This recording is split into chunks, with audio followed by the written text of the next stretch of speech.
Dear friends, this is episode number 19. Today we have to deal with section 12 of the Limitation Act. 12 is very important so far as the practical aspect of the practice is concerned. For law students also it is important. The principles of law on that point must be very clear. In certain areas there were conflicting of decisions, conflicting of views by the Supreme Court, and almost all those conflicts were settled. Still there are areas where a doubt may arise. We will see section 12. That occurs in part 3. We have seen Limitation Act, part 2, limitation of suits, appeals and applications from section 3 onwards. Then part 3, computation of the period of limitation. And that is section 12 onwards up to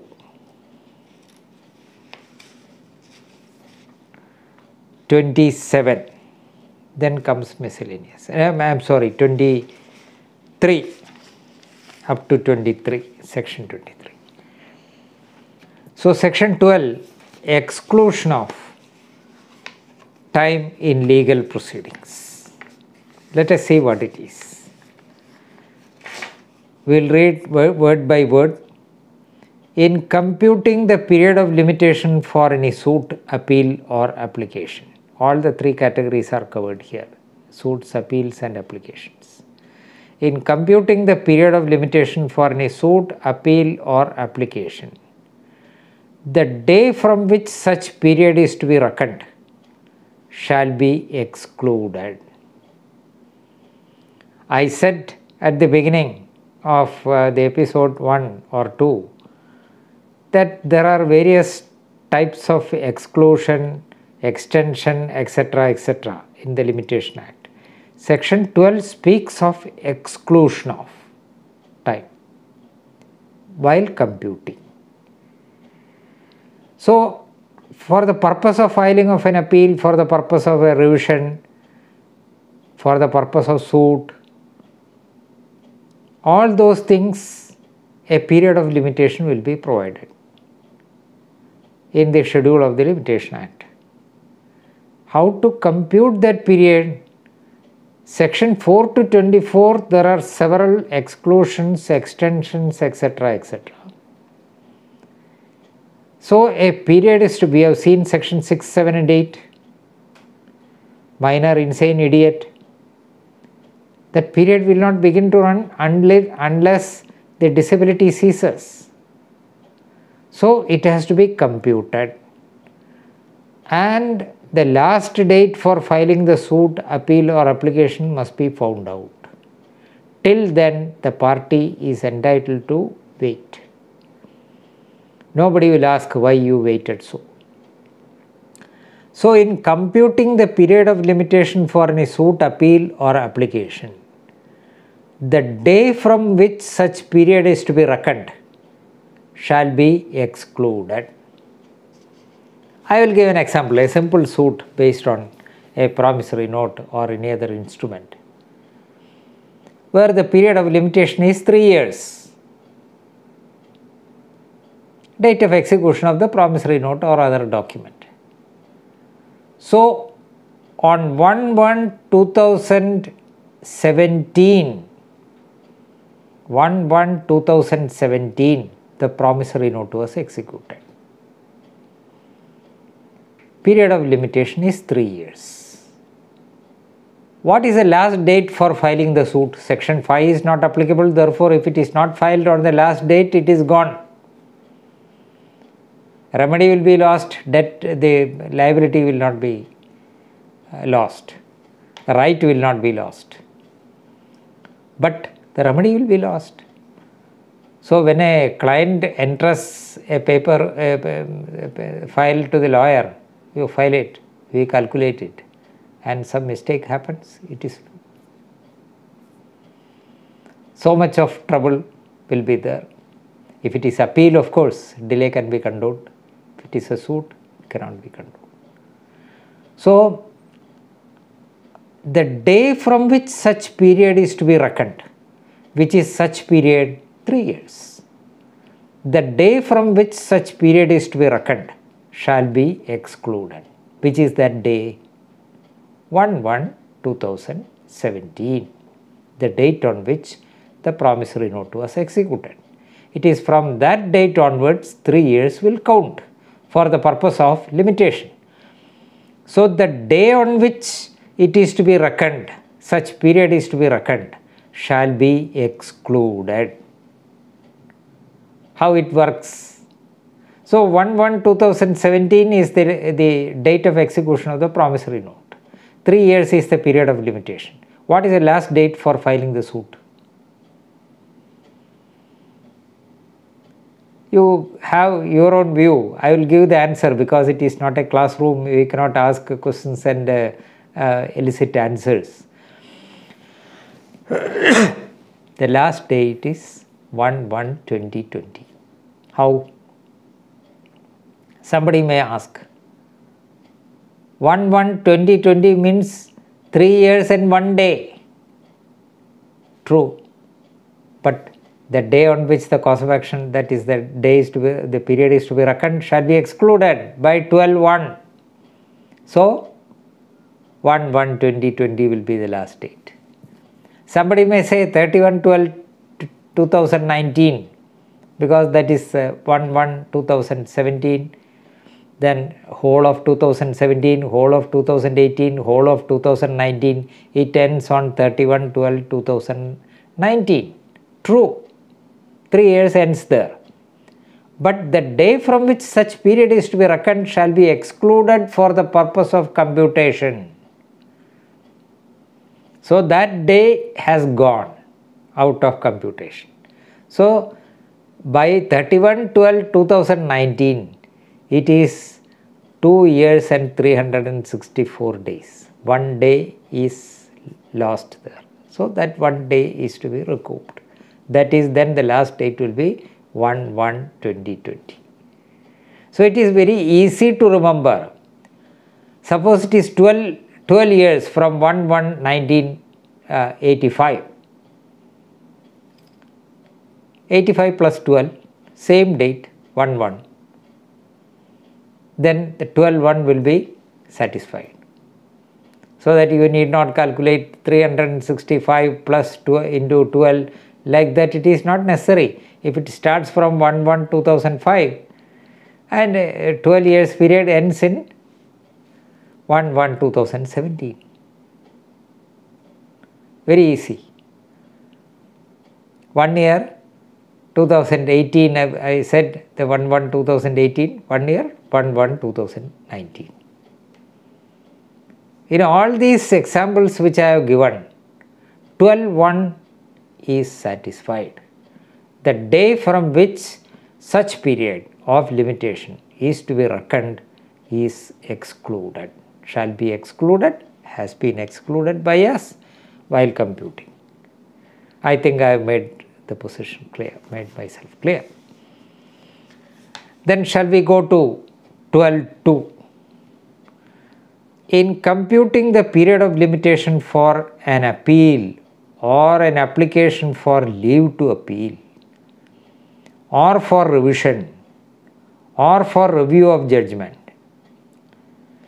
the day on which the judgment complained of was pronounced and the time requisite for obtaining copy of the decree, sentence or order appealed from or sought to be revised or reviewed shall be excluded. So what are the categories of cases which come here? 1. Appeal. Then 2. An application for leave to appeal. 3. Revision. 4. Review. These are the 4 categories of cases coming under 12(2). A period of limitation is to be computed. The day on which the judgment complained of was pronounced. So if you want to file an appeal, the day on which the trial court judgment appealed against was pronounced. An application for leave to appeal, there also you are filing an application for leave from a judgment, that judgment date. Or for revision, an order is sought to be revised. Or review of a judgment. In all these cases, the day on which the judgment complained of was pronounced is excluded, shall be excluded, plus and the time requisite for obtaining a copy of the decree, sentence or order appealed from or sought to be revised or reviewed. Long sentence, you need not worry. 4 categories, they are repeated. So, 1. The date of judgment or order, which is a subject matter of appeal, leave to appeal, revision or review, is to be excluded. Then, time required for obtaining copy of that judgment or order, that also should be excluded in computing that period of limitation. This is the only thing, very simple, but since there are 4 categories of cases and say legislative drafting, it is necessary to repeat it, otherwise there will be confusion. So that makes the sentence somewhat lengthy or clumsy, but it is bound to occur. It is there, that is the legislative legal drafting. So that period is to 2 periods are to be excluded under section 12(2). It applies to an appeal, leave to appeal, revision or review. So either there will be a judgment or there will be an order. The day on which that judgment or order is passed shall be excluded for the purpose of computing the period of limitation. Now for the purpose of computing the period of limitation, one more item is to be excluded. Time requisite for obtaining copy of the decree, sentence or order. That also shall be excluded. There is a method of computation, calculation. I will explain it with reference to examples. Let us have 12(3) also together with this, then we will do it. Where a decree or order is appealed from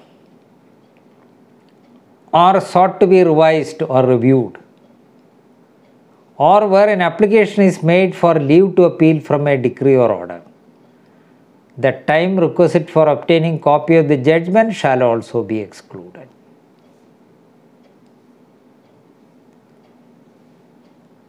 You need not worry about it. Same 4 categories of cases: appeal from, sought to be revised or reviewed, or leave to appeal.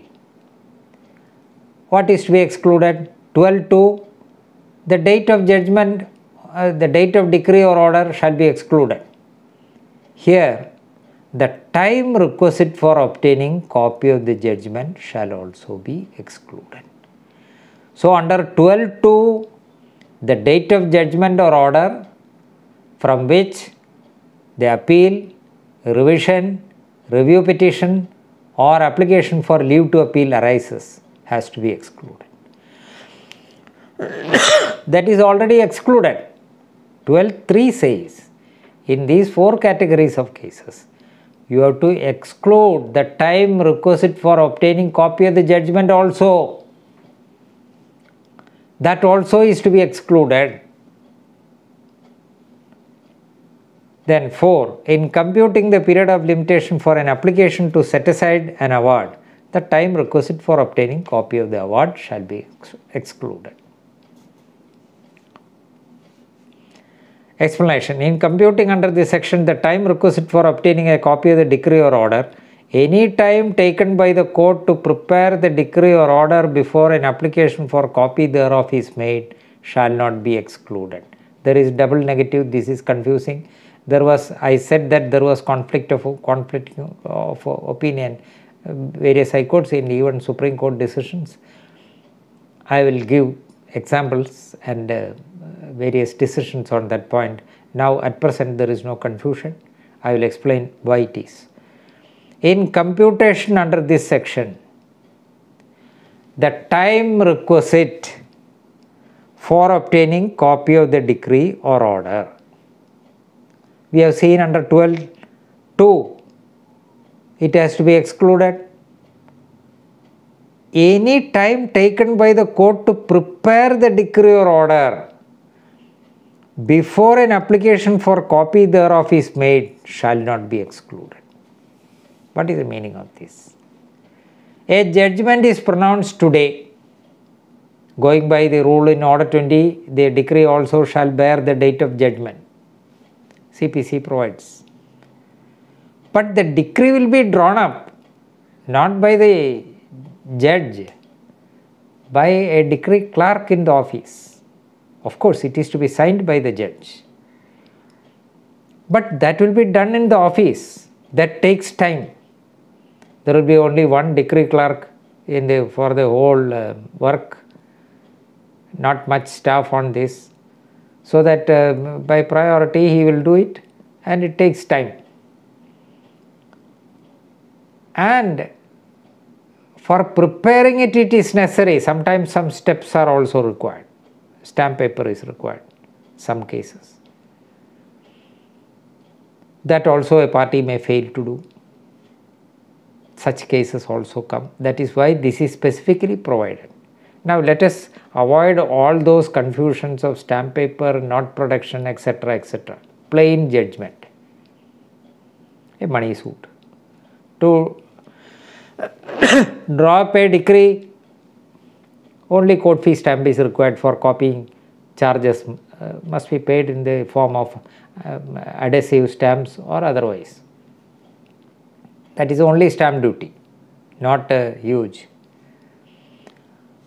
When I started practice, it was 25 paise per page, and the pages, along with it is a stamp itself, not adhesive, and not adhesive stamp, printed stamps.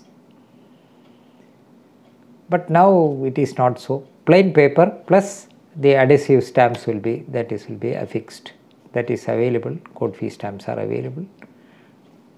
That will be affixed. Plain paper we have to submit of a particular standard. That we have to submit, and then the stamp also we have to affix. Then they will put a hole or a seal or something so that it is cancelled, and then the office will do it. So sometimes judgment is pronounced today. The decree may be drawn up by the decree clerk after 2 months. So you may think, why should I apply for a copy of the decree now? Let the office prepare the decree, then I will apply. That time is to be excluded going by 12.3, 12.2. No. If you apply, today is the judgment, you apply immediately tomorrow for judgment and decree. Let the court take how many months or years to prepare the decree. You need not worry. That time will be excluded. But your application for copy must be there. Or if some steps are to be taken, that must be taken by you. If delay is attributable to your part, then you will not get exclusion. That is the meaning of this. So in computing the time requisite for obtaining copy of the decree or order, that period has to be excluded. True, that will be excluded. But you are not entitled to exclude the time taken by the court to prepare the decree unless you submit an application for copy well in time. You wait for preparing the decree, then you pay the necessary charges and stamp paper produced and steps taken. You cannot exclude the time taken by the court for preparing the decree. That is not your concern. Party is concerned. Party has applied, from that date there is no delay on his part. Then let the court take 1 year for preparing the decree. That is the court's concern, not your concern. The entire period will be excluded, provided your copy application is there. That is it.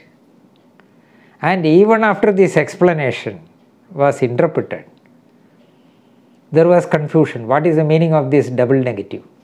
Some courts took one view, even Kerala High Court has taken a view, two views. And in view of the Supreme Court judgment, one of the division bench decision of the Kerala High Court is not correct.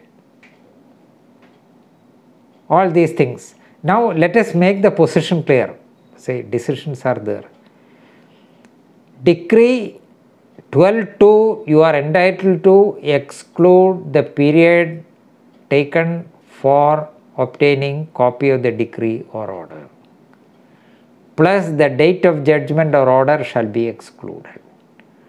12(3), you are entitled to exclude the time taken for getting copy of the judgment, certified copy of the judgment. Explanation says that a decree is to be prepared, not by the judge, it will be written, of course signed by the judge, but and notionally it bears the date of judgment, decree also, but it will be prepared in due course.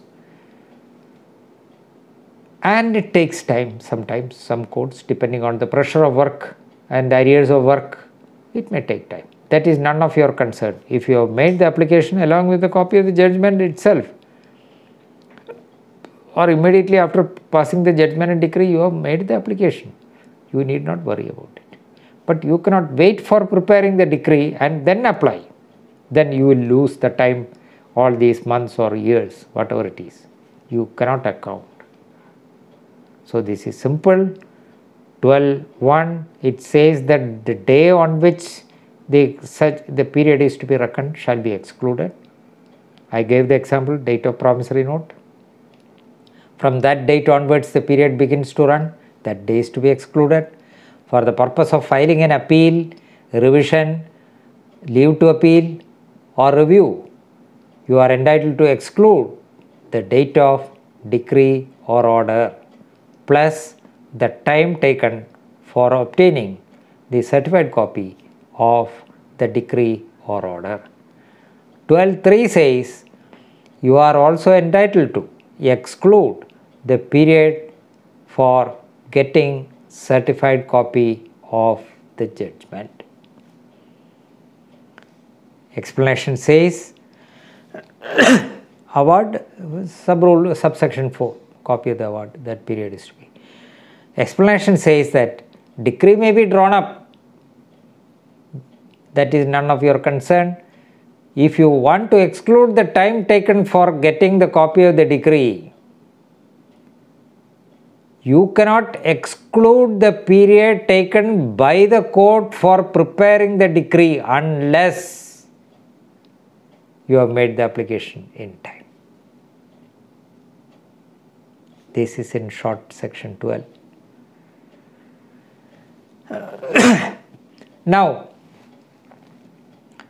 we have to see some of the principles laid down by the courts, how to compute the period of limitation.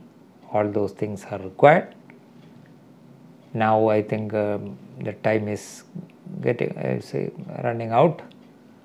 We will have it in the next episode, how it is computed, etc. And I will also cite some of the decisions which are very, very relevant. Thank you.